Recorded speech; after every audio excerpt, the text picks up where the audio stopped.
Umabot sa 30 milyong pisong halaga ng marijuana ang binunot at sinunog ng mga tauhan ng Police Regional Office, Cordillera, sa Barangay Buscalan, Tinglayan, Kalinga.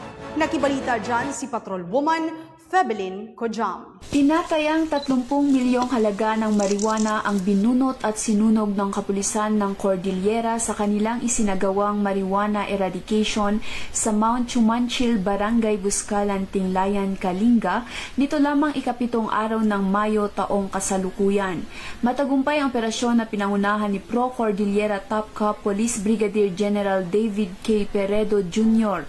kasamang iba pang regional staff at provincial director ng Kalinga Police Provincial Office Police Colonel Freddy M. Lazona. Katuwang din sa operasyon ang 1503rd Infantry Brigade ng Philippine Army, PIDEA CAR, PNP Drug Enforcement Group Special Operations Unit, Philippine Coast Guard at National Intelligence Coordinating Agency.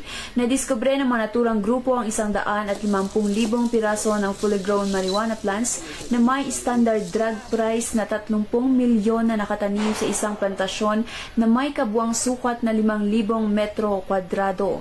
Bagamat walang nahuling marijuana cultivator, kagad namang binunot at sinunog ng mga operatiba ang mga nadiskubreng halamang marijuana. Ang naturang operasyon ay bilang pagsuporta sa isinusulong ng Pangulong Ferdinand Marcos Jr. na whole of the nation approach na naglalayong puksain at tuldukan ang paglaganap ng ilegal na droga sa mga barangay at komunidad.